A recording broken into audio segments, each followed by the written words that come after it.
사실 모든 질병이 초기에 발견해서 예방만 하면 좋을 것 같은데 엄청 아프지 않는 이상 병원에 잘 가지 않다 보니까 평소에 몸에 나타나는 작은 증상들을 보고 건강 상태를 미리 체크해 볼 수 있을까요? 네, 맞습니다. 무엇이든지 조기에 발견하는 것이 아주 중요하죠. 모든 사고도 자그마한 부분에서부터 시작되잖아요. 잘 미리 발견했어도 많은 사고를 예방할 수 있는 것처럼요. 예전 드라마 중에 박신양 씨가 나오는 사인이라고 하는 드라마가 있었는데요.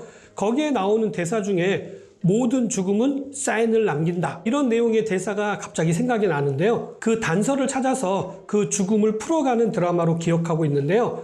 이 모든 결과에는 반드시 그 원인이 있는 것처럼 우리 몸도 무엇인가 문제가 발생하게 되면은요, 사전에 미리 신호를 보내기 시작을 합니다. 우리가 이 신호를 잘 의식하지 못하고 무시를 한다든지 아니면 신호는 확실히 왔는데 그게 무슨 뜻인지를 인지하지 못해서 병으로 가게 되는 것입니다. 아주 쉬운 예로요. 속쓰림이나 가려움증, 어느 날 갑자기 눈이 침침해진다든지 한 번쯤 느꼈던 신호들이요, 어쩌면 내 몸에서 보내는 아주 특별한 신호일 수도 있다는 것이죠. 그럼 이러한 신호들에 대해서 오늘은 한 가지씩 살펴보도록 하겠습니다.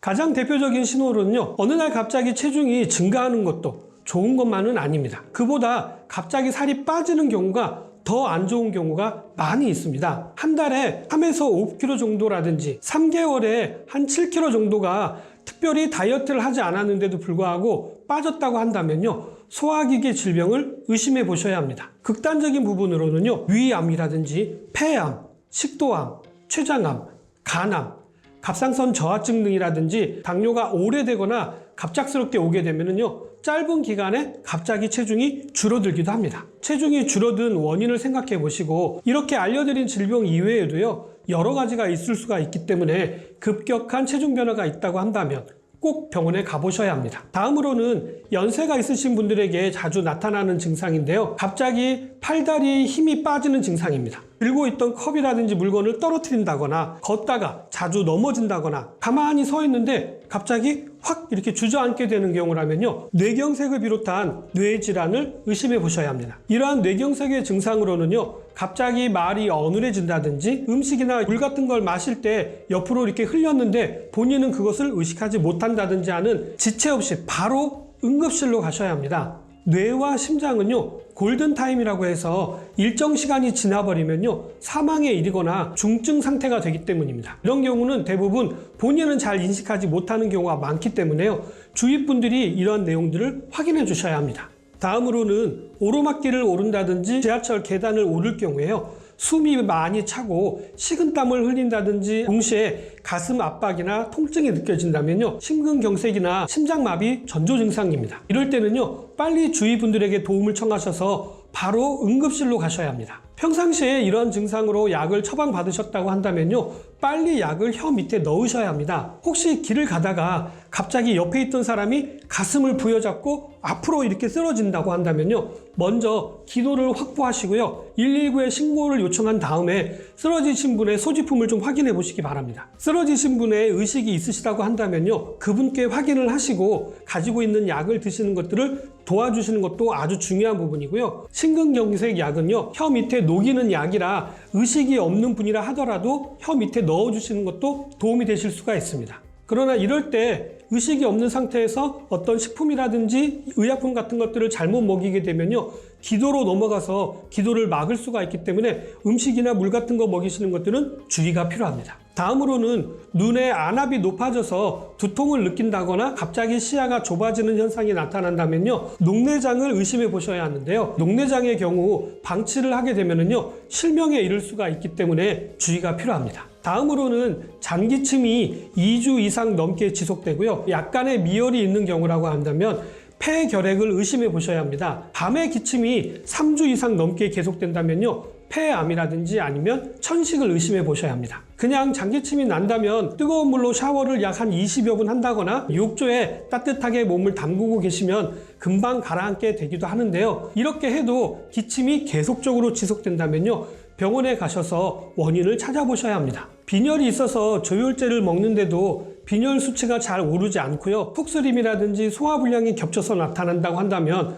위암을 의심해 보셔야 합니다. 그 이유는요. 철분이 흡수되기 위해서는요. 위에서의 작용이 아주 중요한데 위암이 있는 경우 철분의 흡수가 원활하지 않아서 빈혈로 나타나는 경우가 있기 때문입니다. 단순히 빈혈로 착각하고 철분제만 열심히 드시는 분들이 계시는데요. 원인은 철분 부족이 아니라 위에서의 문제가 발생하여서 흡수가 안 되었던 것입니다. 다음으로 우리 건강을 알아볼 수 있는 아주 대표적인 것이 바로 볼일을 보는 것인데요. 이 볼일이라고 하는 것은 말 그대로 우리 눈으로 보아야 하는 일을 말하는 것인데요. 큰 볼일은요, 주로 우리가 먹은 음식물이 소화를 통해서 어떻게 변화되었는지를 알아보는 소화기계 질환을 확인할 수가 있고요. 작은 볼일 같은 경우에는요, 간이라든지 신장에서 어떻게 대사가 이루어지는지를 알아보는 지표가 되는 것이 바로 작은 볼일입니다. 모양이라든지 색이라든지 향이라든지 등등 아주 꼼꼼히 살펴보셔야 합니다. 큰 볼일의 경우에는요, 일명 바나나똥이라고 하죠. 아주 건강한 경우를 이야기하지만 토끼똥이라든지 붉은 변을 보신다면요, 장에 문제가 있는 것입니다. 똥은요, 노란색을 띠는데요, 이 색이 엷어지거나 더 엷어져서 회색에 가깝다면 담낭이라든지 간에 문제가 있다는 뜻이고요. 진한 갈색이나 약간 검은색에 가깝다고 한다면요, 상복부에 출혈이 있다는 의미입니다. 혈변의 경우에는요, 대장이나 직장 쪽에 출혈이 있다고 보시면 됩니다. 변을 봤는데 약간 끈적끈적한 점액질의 변이 나오고 있다고 한다면요, 대장암을 의심해 보셔야 합니다. 이 작은 볼일도 색이 너무 진하다라고 한다면요, 탈수 증상이 있다고 보셔야 하고요. 진한 갈색이라고 한다면요, 간염을 의심해 보셔야 합니다. 소변을 봤는데 거품이 많다고 한다면 당뇨라든지 단백뇨를 의심해 보셔야 하고요. 혈뇨나 잠열이 있다고 한다면 신장이라든지 요도에 염증 같은 문제가 있는지를 의심해 보셔야 합니다. 어느 날 갑자기 자고 일어났는데 쉰 목소리가 난다고 한다면요, 신장, 콩팥이 약해졌다라고 하는 신호로 볼 수도 있습니다. 물론 소리를 크게 지르거나 너무 많이 울어서 목이 쉬는 경우는요, 그 원인이 확실하기 때문에 문제가 되지는 않지만요, 갑자기 목이 쉰다면 의심해 보셔야 합니다. 부종이 생기는 것도요, 여러 부분으로 생각해 보셔야 하는데요. 주로 자고 일어났을 때 붓기가 있고 낮에 좀 활동을 하면 좀 가라앉는 부종은요, 신장, 콩팥을 의심해 보셔야 하고요. 복부를 중심으로 몸 전체에 부종이 있다라고 한다면요, 간장이 잘못되지 않았는지를 의심해 보셔야 하고요. 부종이 주로 얼굴 쪽으로 많이 집중해서 나타난다고 한다면 심장 질환이 있지는 않은지를 의심해 보셔야 합니다. 와, 생각보다 우리 몸에서 보내는 신호가 엄청 많네요. 듣다 보니까 이런 것들을 모두 신경 쓰기가 어려울 것 같은데 어떻게 관리하면 좋을까요? 우리 몸이 보내는 신호는요, 말씀드린 것 말고도요, 엄청나게 다양하고 많은 신호를 보내고 있습니다. 그래서 필요한 것이 바로 건강검진입니다. 일반적인 만성질환을 체크하기 위해서는요, 약 2년에 한 번 정도 정기적으로 받으시는 것이 좋고요. 추적 관찰이 필요한 경우라고 한다면 짧게는 6개월에서 1년 내에 한 번 정도 받는 것이 좋습니다. 크게 문제가 없으시다고 한다면 매년 같은 내용으로 받으시기보다는요, 다양한 선택을 통해서 검진을 받으시는 것이 좋고요. 혹시 암이 발생하지 않나 조심스러울 수가 있는데요. 암이라고 하는 것은요, 대략 발견되기 10여 년 전부터 발생하는 것이기 때문에 주기적인 검사를 통해서 충분히 발견할 수가 있기 때문입니다. 저의 경우는요, 위 내시경은 2년에 한 번 정도, 대장 내시경의 경우에는요, 4년에서 5년 정도에 한 번씩 받고 있습니다. MRI는요, 방사선 위험이 없기 때문에 괜찮지만 CT의 경우에는요, 방사선 노출량이 많기 때문에 특별히 의심되는 부분이 아니시라면요, 가급적이면 피하시는 것들을 권하고 있습니다. 그리고 여기에서 아주 중요한 부분은 건강검진은 꼭 받으셔야 하지만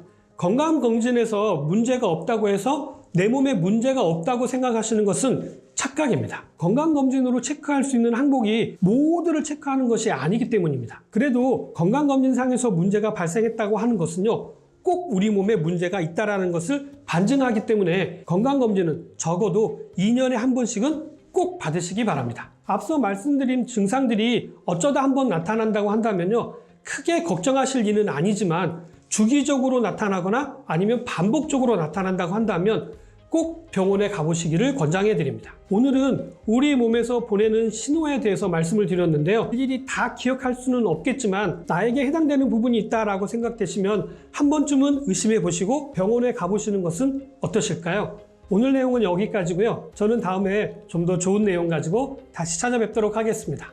감사합니다.